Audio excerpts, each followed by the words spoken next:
Assalamualaikum warahmatullahi wabarakatuh. Selamat siang semua. Saya perkenalkan, nama saya MD Reza Saputra. Saya ingin mempresentasikan biografi saya yang bernama Muhammad Yamin.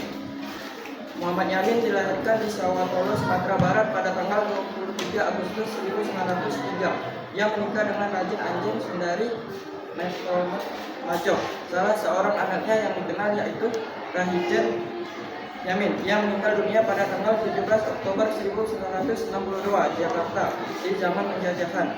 Yamin termasuk segelintir orang yang beruntung karena dapat menikmati pendidikan menengah dan tinggi. Lewat pendidikan itulah Yamin sempat menyerap kesusastraan asing, khususnya kesusastraan Belanda. Dengan demikian dapat dikatakan bahwa tradisi sastra Belanda diserap Yamin sebagai seorang intelektual, sehingga ia tidak menyerap mentah-mentah apa yang didapatnya. Dia menerima konsep sastra barat dan memadukannya dengan gagasan budaya yang nasionalis.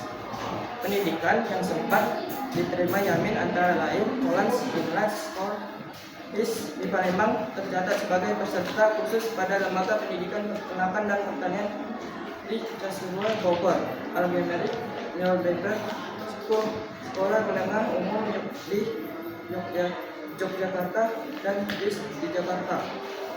Yamin menempuh pendidikan di MSS setelah menyelesaikan sekolah di Bogor yang dijalaninya selama 5 tahun studi di MSS Jogja. Sebetulnya merupakan persiapan Yamin untuk mempelajari kesusastraan Timur di Leiden di MSS. Ia mempelajari bahasa Yunani, bahasa Latin, bahasa Kai, dan sejarah. Terbukalah dalam waktu 3 tahun saja. Dia berhasil menguasai keempat mata pelajaran tersebut, suatu prestasi yang jarang dicapai oleh otak manusia biasa. Dalam mempelajari bahasa Yunani, Yamin banyak mendapat bantuan dari pastor-pastor di Seminari Jogja. Sedangkan dalam bahasa Latin, dia dibantu Prof. Kramer dan D.S. Becker. Tamat AMS Jogja, Yamin bersiap-siap berangkat di Leiden. Akan tetapi sebelum sempat berangkat, sebuah telegram di Sawatolo mengabarkan bahwa ayahnya meninggal dunia. Karena itu kandaslah cita-cita Yamin untuk belajar di Eropa, sebab uang peninggalan ayahnya hanya cukup untuk belajar 5 tahun saja di sana. Padahal belajar kesusastraan Timur membutuhkan waktu 7 tahun. Dengan hati maksud Yamin melanjutkan kuliah di RAS RAS di Jakarta dan berhasil mendapatkan gelar Master in Literature Sarjana Hukum pada tahun 1932. Sebelum tamat di pendidikan tinggi, Yamin telah aktif berkecimpung dalam perjuangan kemerdekaan sebagai organisasi yang berdiri dalam rangka mencapai Indonesia merdeka. Yang pernah dipimpin Yamin antara lain adalah Young Sumatran Bond, Organisasi Pemuda Sumatera 1926-1928, dalam Kongres Pemuda 28 Oktober 1928 secara bersama. Disepakati penggunaan bahasa Indonesia. Organisasi lain adalah Pertindo 1932-1938. Pada tahun 1938-1942, Yamin tercatat sebagai anggota Pertindo, merangkap sebagai anggota Dewan Perwakilan Rakyat. Setelah kemerdekaan Indonesia terwujud, jabatan-jabatan yang pernah dipangku Yamin dalam pemerintah adalah Menteri Kehakiman 1951, Menteri Pengajaran, Pendidikan dan Kebudayaan 1953-1955, Ketua Dewan Perancang Nasional 1962, dan Ketua Dewan Pengawas IKBN antara lain 1961-1962. Dari riwayat pendidikan dan dari keterlibatan dalam organisasi politik maupun perjuangan kemerdekaan, tampaklah bahwa Yamin termasuk seorang yang berwawasan luas. Walaupun pendidikan barat, ia tidak pernah menerima mentah-mentah apa yang diperolehnya itu, sehingga ia tidak menjadi kebarat-baratan.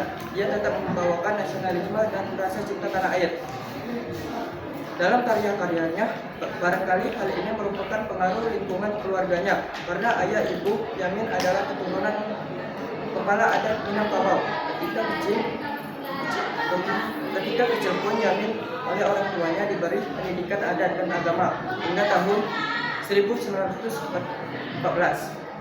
Dengan demikian dapat dipahami apabila Yamin tidak terhanyut begitu saja oleh hal yang pernah diterimanya, baik itu berupa karya-karya sastra barat yang pernah dinikmatinya maupun pendidikan barat yang pernah dialaminya. Umar Yunus dalam bukunya Perkembangan Puisi Indonesia dan Melayu Modern 1981 menyatakan bahwa puisi Yamin terasa masih berkisah, bahkan betul-betul terasa sebagai sebuah kisah. Dengan demikian puisi Yamin memang dekat sekali dengan syair yang memang merupakan puisi untuk memisahkan sesuatu. Puisi Yamin itu dapat dirasakan sebagai syair dalam bentuk yang bukan syair. Demikian Umar Yunus, karena itu sejak Yamin dapat dikatakan lebih merupakan suatu pembaruan syair daripada suatu bentuk puisi baru. Akan tetapi ada puisi Yamin seringkali bagian pertamanya merupakan lukisan alam yang membawakan pembaca kepada suasana pantun, sehingga puisi Yamin tidak dapat dianggap sebagai syair baru begitu saja. Umar Yunus menduga bahwa dalam penulisan sejak-sejaknya Yamin menggunakan pantun, syair, dan puisi barat sebagai sumber perpaduan ketiga. Untuk itu adalah hal umum terjadi pada awal perkembangan puisi modern di Indonesia. Jika Umar Yunus melihat adanya kedekatan untuk soneta yang dipergunakan Yamin, bentuk pantun dan syair, sebetulnya hal itu tidak dapat dipisahkan dari tradisi sastra yang melingkupi Yamin. Pada waktu masih amat dipengaruhi pantun dan syair, soneta yang dikenal Yamin melalui kesusastraan Belanda ternyata hanya menyentuh Yamin pada segi isi dan semangatnya saja. Karena itu Yunus menangkap kesan berkisah dan dari sejak Yamin itu terpancar sifat melankolik